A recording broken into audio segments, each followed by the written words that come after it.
खुल जा सिमसिम।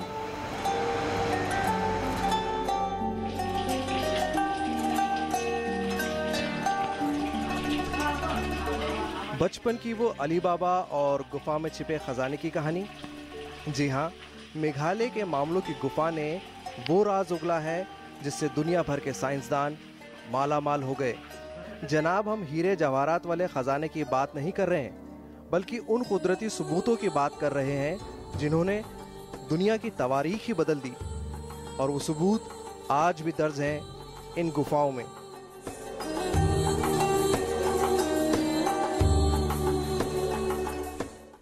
चिकने पत्थरों पर फिसलते बारिश के पानी के पार छिपी उस गुफा को कैमरे में उतारने के लिए हमने भी एक कोशिश की। हम अक्सर बात करते हैं कि हम जेट एज में हैं, हम सुपरसोनिक एज में हैं, लेकिन दरअसल आप रह रहे हैं मेगलन एज में। और ये मैं नहीं कह रहा हूँ, ये बात साबित की है इंटरनेशनल कमिटी जो साइंटिस्ट की है उसने। मैं इस वक्त हूँ मामलों में, जो कि मेघालय की राजधानी शिलोंग से करीब 50 किलोमीटर दूर है।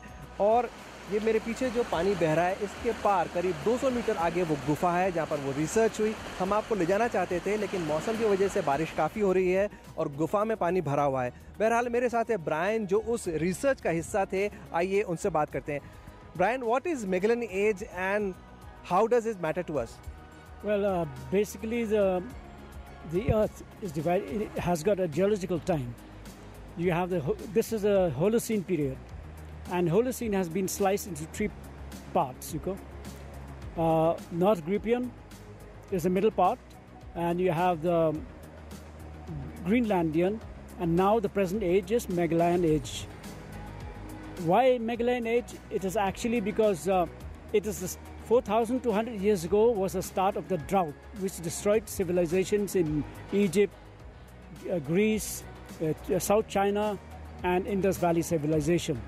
ब्रायन का ये कहना है कि जो मेगलन एज की जो रिसर्च हुई है उससे पता चला है कि 4200 साल पहले एक ज़बरदस्त सूखा पड़ा जिसने तत्कालीन सभ्यताओं को तबाह कर दिया।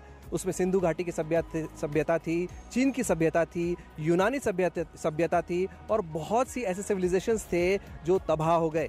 लेकिन ये पता कैसे चला? दरअसल ये जो गुफाएं हैं, ये चूना पत्थर की गुफाएं हैं, और पानी जब ऊपर से गिरता है तो एक कोन शेप का रॉक बनता है। ऊपर से लटकने वाले रॉक को कहते हैं स्टैलेक्टाइट।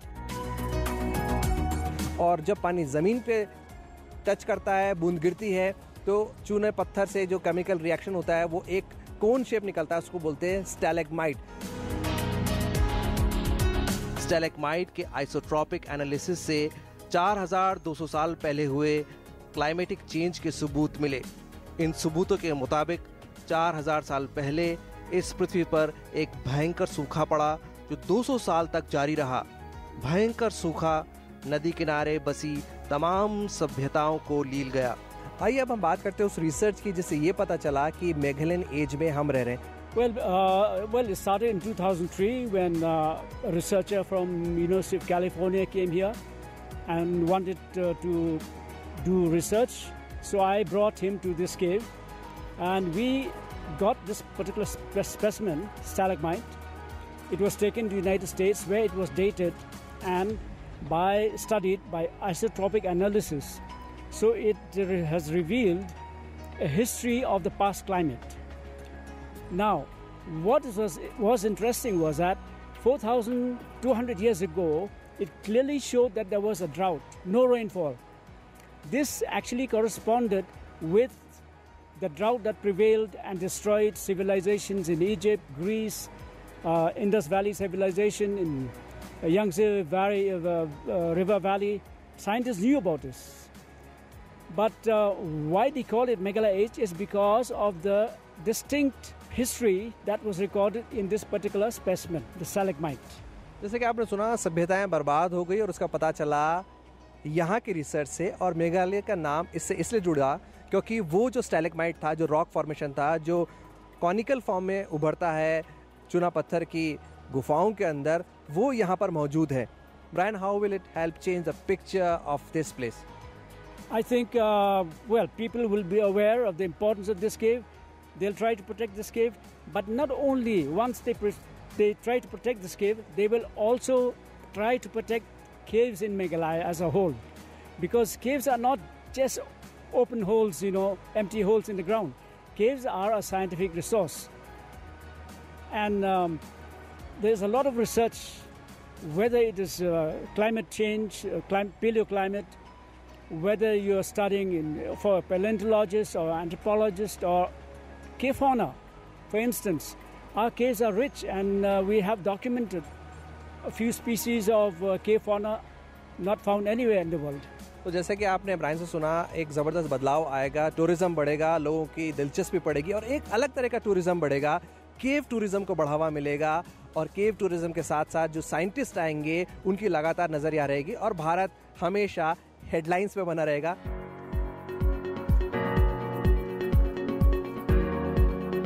कमाल की बात है ना, जो पत्थर कल तक भयंकर अकाल के गवाह बने वो आज मेघालय के लिए पारस बनकर सोना उगलने को तैयार हैं। जी हाँ, अब दुनिया भर के वैज्ञानिकों की नजर टिकी है इन गुफाओं पर। मेघालय सरकार इन गुफाओं के दम पर केव टूरिज्म को बढ़ावा देना चाहती है। मेघालय में भारत की सबसे लंबी गुफाएं पाई जाती हैं। मेघालय के सफ़र में मैं इस वक्त पहुंच गया हूं पश्चिमी खासी हिल्स के इलाके में और मेरे साथ हैं मेघालय के पर्यटन मंत्री श्री एम लिंगडो। आइए उनसे बात करेंगे और जानेंगे, इतनी कुदरती खूबसूरती है यहाँ पर स्टेट के अंदर, तो कैसे वो इसका इस्तेमाल करेंगे ताकि ज़्यादा से ज़्यादा टूरिस्ट आएँ और मेघालय की इकोनॉमी में भी बढ़ोतरी हो, इजाफा हो। श्री लिंगडो, सबसे पहले DD न्यूज़ से बात करने के लिए आपका धन्यवाद। ये बताइए कि आपको इतना कुछ नेचुरल ब्यूटी मिला हुआ है, तो आप उसको कैसे एक्सप्लॉइट करेंगे for the good of your state? First and foremost अभी हम लोग क्या करना है, जो ये जो ब्यूटी जो है, जो गॉड गिफ्टेड ब्यूटी जो है, इसको हम लोग प्रिजर्व करना पड़ेगा और उसको हम लोग स्ट्रेंथन करने पड़ेगा। जैसा अभी पॉलिसी है, जो टूरिज्म पॉलिसी है, लेकिन उसका ऊपर में हम लोग और उसको थोड़ा ताकत वाला पॉलिसी लेकर पड़ेगा। तो ये जो ये मतलब ब्यूटी जो है हम लोग ये रहेगा मतलब आगे से। लिंगडो जी की हिंदी उतनी ही मीठी है जितने की यहाँ की खूबसूरती प्यारी है और उन्होंने अपनी ज़बान में हमें समझाने की कोशिश करी कि हम उसको स्ट्रेंथन करेंगे, हम उसको और सशक्त बनाएंगे। लिंगडो जी, ये बताइए कि ये डिस्कवरी हुआ कि हम मेघालयन एज में रह रहे हैं, वो आपके लिए कितना एक्साइटिंग था और उसको आप कैसे यूज़ करेंगे अपने टूरिज्म के अंदर? In fact, when we were informed about this Meghalayan age that has been discovered, we were very delighted and we were very happy that we live in the era of Meghalayan age. तो ये मतलब इतना मतलब international news है, जो मतलब we are in the world record जो Meghalayan as है, तो जो एरा जो मतलब 50-60,000 years ago वो एरा है। अभी हम तो मतलब we are still living in that age till now. अच्छा, जब हम मेघालय की बात करते हैं तो मेघालय में जो गुफाएं हैं, जो केव्स हैं, उनको आप कैसे प्रोटेक्ट करेंगे? क्योंकि जब वो रहेंगी तभी आपका केव टूरिज्म है वो बना रहेगा। और केव टूरिज्म के लिए आपकी क्या पॉलिसी है? केव के लिए it's basically what we're going to do as far as cave is concerned. There's always a story behind every caves, and we as a government we have taken initiatives, and we will definitely take more steps to ensure that we preserve these caves and कोई मतलब इस caves जो है उसको कोई खराब नहीं होना चाहिए, मतलब फ्रॉम ऑल साइड्स, मतलब कुदरती और इंसानी दोनों तौर से आप उसको बचा के रखेंगे। हम इस वक्त कौन सी केव में जा रहे हैं? अभी हम लोग तिरोत सिंह केव जो हिमानोंगक्लाव in Mairang west Khasi hills district we are going now. तो जैसे कि श्री लिंगडो ने बताया कि हर केव के पीछे एक कहानी है और जिस गुफा की तरफ हम जा रहे हैं उसकी कहानी ये है कि उसका एक हिस्ट्री है, उसका एक इतिहास है और वो जुड़ा हुआ है स्वतंत्रता सेनानी से। आइए चलते हैं और देखते हैं क्या है उस गुफा में।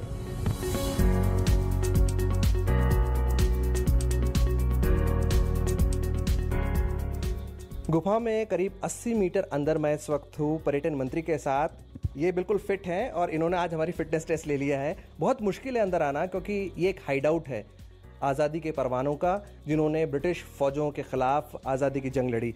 आइए हम बात करते हैं मंत्री लिंगडो से और जानते हैं कि इस जो केव टूरिज़्म की हम बात कर रहे हैं उसको ये कैसे प्रमोट करेंगे, कैसे आप इस पूरे केव टूरिज़्म को प्रमोट करेंगे, क्योंकि अब भारत की नहीं पूरी दुनिया की निगाहें, पूरे जो वर्ल्ड के साइंटिस्ट हैं उनकी निगाहें जो हैं अब मेघालय पे टिक गई हैं।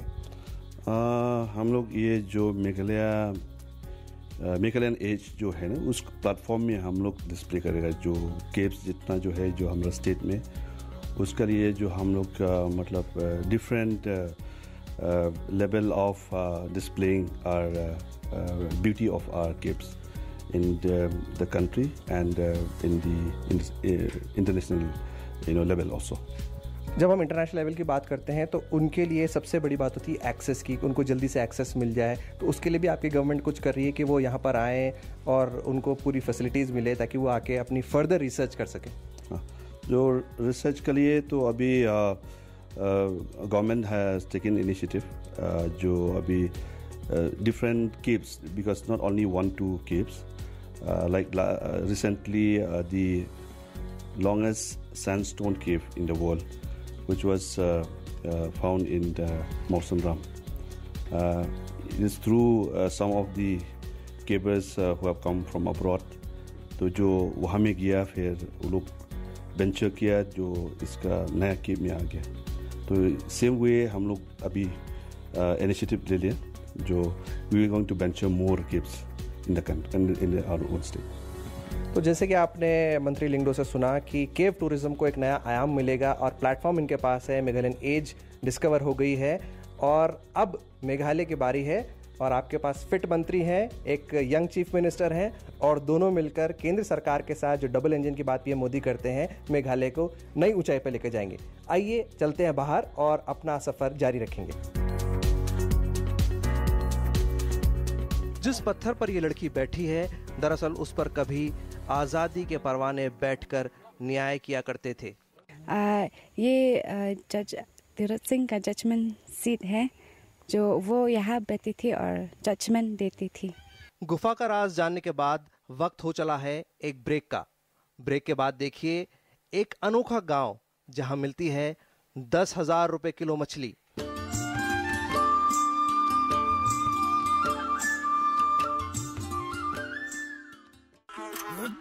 दरवाजा बंद, दरवाजा बंद।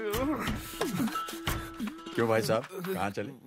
कब से चिल्ला रहे हैं दरवाजा बंद, दरवाजा बंद, दरवाजा बंद, सुनाई नहीं दे रहा? इधर आइए, इधर घुसिए, अंदर चलिए।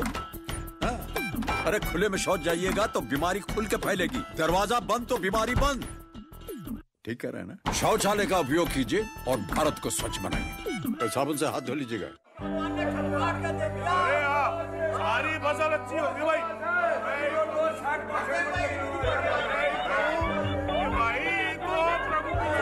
और अब एक जरूरी सूचना, देश के कुछ राज्यों में किसानों द्वारा बड़े पैमाने पर पराली जलाने से आसमान में धुंध छा गई है। लाखों लोगों को सांस लेने में तकलीफ हो रही है।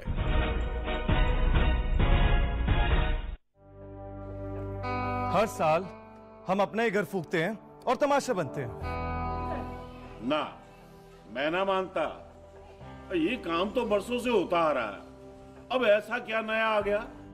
ये देख लो हमारे रतन काका, पिछले साल की पराली जलाने से जो इनकी खांसी उठी थी ये अब तक चल रही है। और तो और हमारे सोना उगलने वाली धरती भी बंजर पड़ रही है। बेटा, तुम्हारी बात मान भी ले, पर एक बात बताओ कि पराली को ठिकाने लगाने में भी तो लागत आती है, और ये आग जलाने से ये काम आसानी से हो जाता है। काका ये बात ना रही, हम कह रहे हैं। देखो मेरे पास कुछ मशीनों की तस्वीरें भी हैं, मैं तुम्हें दिखाता हूं।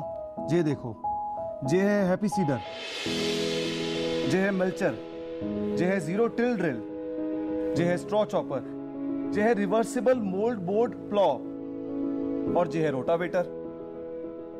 ये सारी मशीनें अब 50% अनुदान पे मिल रही है, और तो और कस्टम हायरिंग केंद्र लगाने पर सरकार से 80% का अनुदान भी मिलेगा। और ये संकल्प हमारे प्रधानमंत्री जी का है कि अब पराली कोई न जलाए और आधुनिक मशीनों का इस्तेमाल कर पराली खेत में मिलाएं। और मिट्टी की गुणवत्ता को बढ़ाए।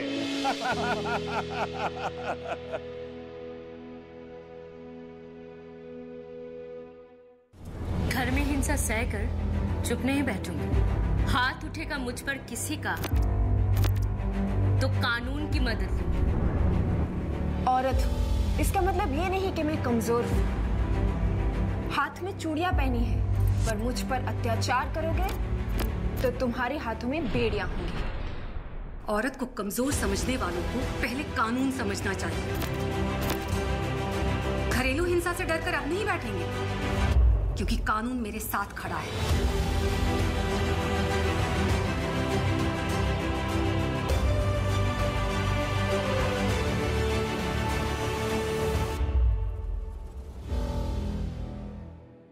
पक्की होगी बुनियादें तो हंसे हिंदुस्तान होगा।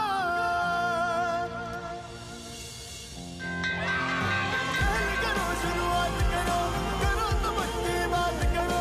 पहले करो शुरुआत करो, करो तो पक्की। वंडर सीमेंट, एक परफेक्ट शुरुआत। शेर शेर शेर आया। शेर शेर शेर शेर। हाँ? शेर सुन लिया, अब शायरी सुनिए। न झाड़ी के पीछे न पेड़ के नीचे, शौच करना है तो सिर्फ दरवाजे के पीछे। और पूछे क्यों? क्यों? खुले में शौच कीजिएगा तो बीमारी खुल कर फैलेगी। दरवाजा बंद तो बीमारी बंद। शौचालय का उपयोग कीजिए और भारत को स्वच्छ बनाइए। मेरे शेर के लिए एक और बकरा। मार्च पर पहला कदम आपका होगा captain. I hope mummy proud होगी। बच्चों के सपने अनमोल होते हैं, उन्हें सुरक्षित रखिए विक्स वेपोरब के साथ। ये दे सर्दी से राहत 8 घंटों तक, तो वो सपने देख पाएं रात भर। Vicks VapoRub.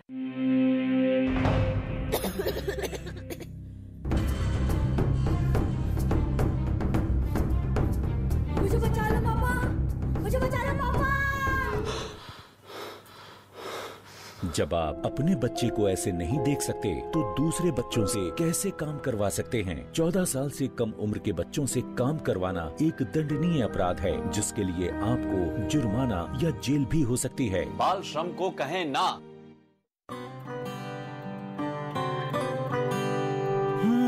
गहने सुनहरे दुआओं जैसे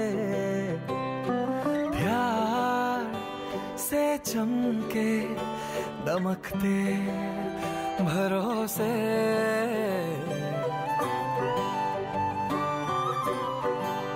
हाँ, रिश्ते नाते मनाते निभाते, पहचान बनाए यादें जगाए, सपने सजाए दिल में बसाए। सोने से सोना प्यार का प्रतीक है और इस सोने को शुद्ध बनाते हैं हॉलमार्क के ये 4 निशान। हॉलमार्क है तो सोना है।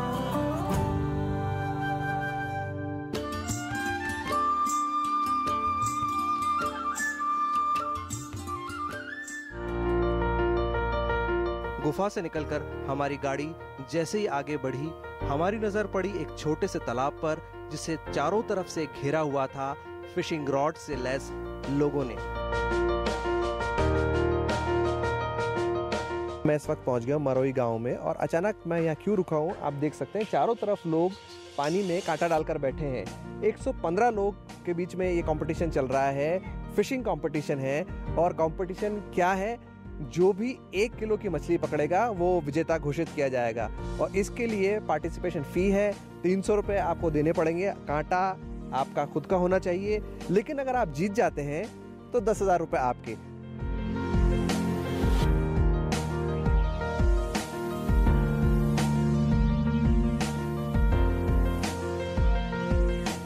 एक किलो की मछली पकड़नी है। Let me try my luck.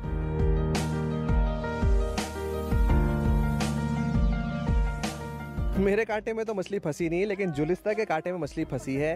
लेकिन पुरस्कार जीतने के लिए इसका वजन थोड़ा सा कम है, क्योंकि मुझे बताया गया है 800 ग्राम है, जबकि 1 किलो की मछली होगी तभी आपको पुरस्कार मिलेगा। जुलिस्ता, आपको दुख है कि थोड़ा कम रह गया, दोबारा आप ट्राई करोगे? हाँ, मैं दोबारा कोशिश करूँगा मछली पकड़ने की। तो अगर मैं मछली 1 किलो पे कैच होगा तो मैं ज़रूर जीतेगा।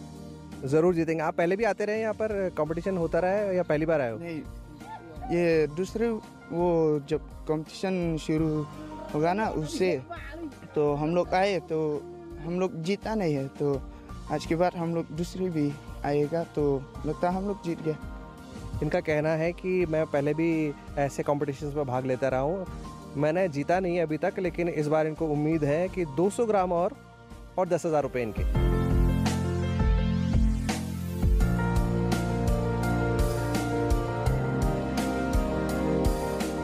भाई ये सब तो बहुत खुश दिखाई दे रहे हैं, हो भी क्यों ना, शुद्ध हवा, ताज़ा पानी और ऑर्गेनिक फूड, और इसी से आती है फिटनेस। लेकिन उसे बनाए रखने के लिए मेहनत करनी पड़ती है। अब इन्हीं जनाब को देख लीजिए, माउंटेन बाइक पर पैडल चलाते ये हैं मेघालय के युवा मुख्यमंत्री कॉनरेड संगमा। मेघालय की कमान संभाली है यंग और एनर्जेटिक कॉनरेड संगमा ने, और वो सबसे पहले अपने आप को फिट रखेंगे तभी पूरा स्टेट फिट रहेगा। साइकिलिंग वो करते हैं, हाइकिंग वो करते हैं। आइए उनसे बात करते हैं।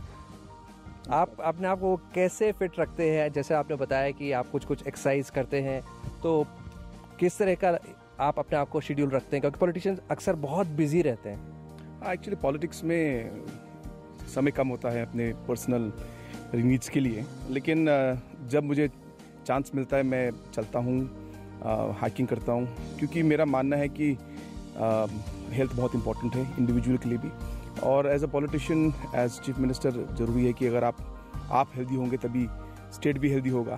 तो मेरे ख्याल से पॉलिटिशियन ही नहीं, हर नौजवान को, हर आदमी को इनफैक्ट अपने हेल्थ के बारे में ध्यान देना चाहिए। और अभी ऐसा सिचुएशन है कि लाइफस्टाइल बहुत इंपॉर्टेंट हो गया, तो मेरे ख्याल से अगर लोग अपने लाइफस्टाइल में ध्यान दें, अच्छी चीज़ खाएं और गलत चीज़ ना खाएं, और वॉक करे, एक्सरसाइज करे, तो मेरे ख्याल से उससे पूरा स्टेट और पूरा देश ज़्यादा हेल्दी होगा। अगर अच्छी चीज़ खाएं, अब अपने लाइफस्टाइल को अच्छा करें। अभी आपने देखा कि इन्होंने साइकिलिंग करी, साइकिलिंग से कितना आपको पीस ऑफ माइंड मिलता है। साइकिलिंग, हाइकिंग, ऐसी चीज़ें जो आपको एक सेटिस्फेक्शन भी देती हैं, कॉन्फिडेंस भी देती हैं। तो जब आप ये चीज़ें करते हैं तो उससे कितना कॉन्फिडेंस आता है। पॉलिटिक्स आपके लिए इतनी ज़्यादा पुरानी नहीं है, लेकिन जब आप ये चीज़ें करते हैं तो उससे कितना आपके पॉलिटिकल लाइफ में कॉन्फिडेंस आता है? नहीं, जब अगर आप देखिए हमारे स्टेट का जो ब्यूटी है, अगर आप देखिए जिस तरह के हमारे यहाँ पे पूरा जो इन्वायरमेंट है, पेड़ हैं, यहाँ पे जब आप हाइकिंग करते हैं उसका अलग ही उसका इफेक्ट है। तो बहुत शांति मिलती है, बहुत पीस मिलता है, आपको अपने लिए समय मिलता है, आप बहुत चीज़ सोच सकते हैं। और जब यहाँ पे इतना फ्रेश एयर मिलता है तो उसका ऑब्वियसली जितना भी आपके दिमाग में प्रॉब्लम होता है या कुछ भी टेंशन होता है, वो एटलीस्ट उस मोमेंट के लिए दूर हो जाता है। तो मेरे ख्याल से इम्पॉर्टेंट है एक मेंटल उसके लिए भी। तो मेरे ख्याल से ओवरऑल इसका अच्छा इफेक्ट पड़ता है सबके ऊपर और करना चाहिए। फिजिकल एक्सरसाइज से मेंटल एक्सरसाइज भी होती है और आपको दिलो दिमाग आपका जो है तरोताज़ा तो रहता ही है, साथ में आपको कॉन्फिडेंस भी देता है। अब हम बात करते हैं स्टेट की। आपके मेघालय में सब कुछ दिया है कुदरत ने, God has been very kind to Meghalaya.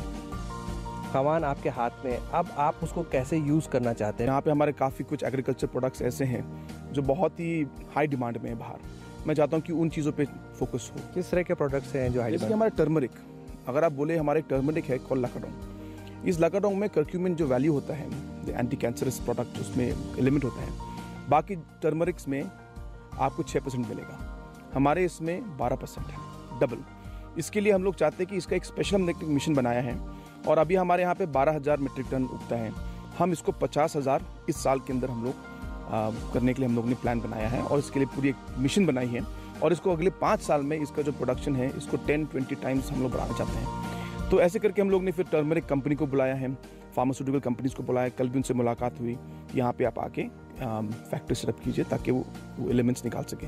Cancer patients के लिए बहुत अच्छी खुशखबरी है। चीफ मिनिस्टर ने खुद अनाउंस कर दिया है कि उसकी मेडिसिनल वैल्यू जो यहाँ पर हल्दी होती है बहुत ज़्यादा है, और ये चाहते हैं कि इसका फ़ायदा ना सिर्फ प्रदेश के बल्कि पूरे देश में लोगों को मिले।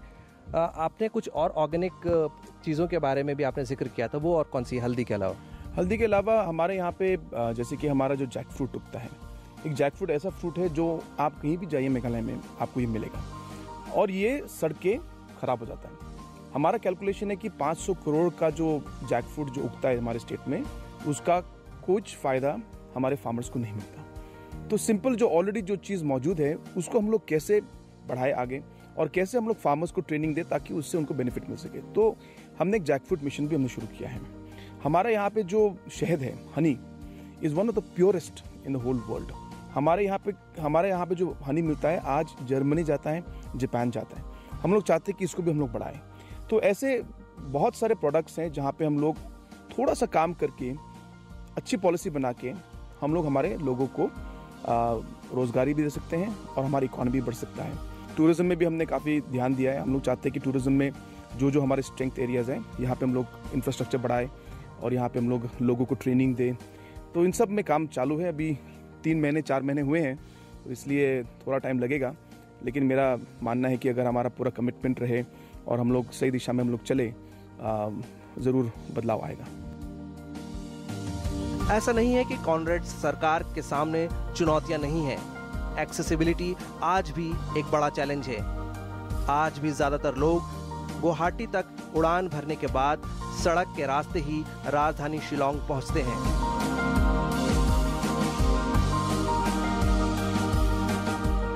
कनेक्टिविटी हमारे लिए बहुत इंपॉर्टेंट है। तो हम लोग चाहते हैं कि एयर कनेक्टिविटी सिर्फ इस लोकेशन से ना होके 3-4 लोकेशन से हो, लेकिन इस सब में थोड़ा समय लग सकता है। तो इसलिए उस समय तक, जब तक एयर कनेक्टिविटी पूरा आ जाए, तब तक हम लोग चाहते हैं कि एटलीस्ट हमारे जो इंटरनल रोड्स हैं, आज आप देखिए शिलोंग गुवाहाटी की जो कनेक्टिविटी है काफ़ी अच्छा है। 4 लेन हाईवे है। गुवाहाटी एयरपोर्ट से आप शिलोंग 2-2.5 घंटे में आप पहुंच सकते हैं। लेकिन यहाँ पहुंचने के बाद कुछ एरियाज़ में जहाँ टूरिस्ट का बहुत पॉसिबिलिटीज़ हैं टूरिज्म के लिए, वो एरियाज हमको कनेक्ट करने बहुत ज़रूरी है। तो रोड कनेक्टिविटी हमारे लिए बहुत इंपॉर्टेंट है।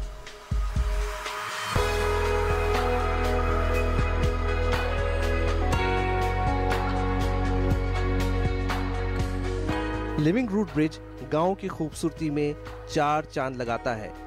मॉलिंगनोंग के नजदीक ये ब्रिज दरअसल इंसानी जज्बे की कहानी सुनाता है।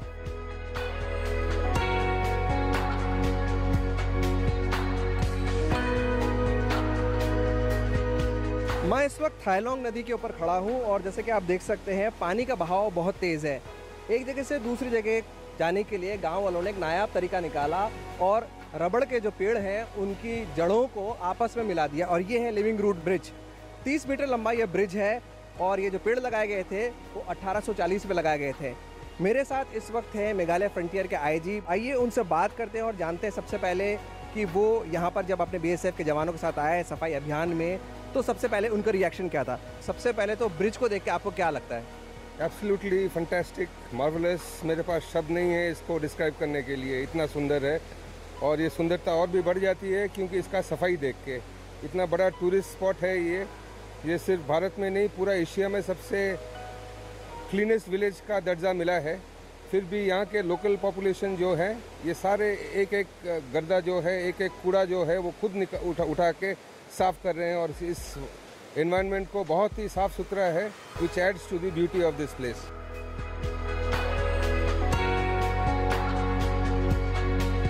बहुत बढ़िया लगा, बहुत बढ़िया लगा। पहली बार आई हूँ मैं यहाँ, बहुत बढ़िया लगा।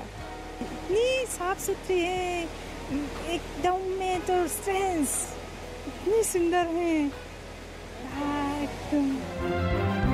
इंफ्रास्ट्रक्चर निरंतर विकास का अहम हिस्सा है, लेकिन जो कुदरती दौलत मेघालय के पास है उसे नजरों से लूटकर अपनी यादों की झोली में हर कोई हमेशा के लिए भर लेना चाहता है। झूमते झरने, नाचती नदियां, पहाड़ों को चूमती घटाएं और दूर दूर तक बाहें फैलाए ये वादियां जो आपको अपने आगोश में लेने के लिए बेकरार हैं। कुदरत ने मेघालय को छप्पर फाड़ के दिया है, लेकिन हमने सिर्फ आपको एक झरोका दिखाया है। फिलहाल मुझे और मलकियत सिंह को दीजिए इजाज़त। आप देखते रहिए DD न्यूज़।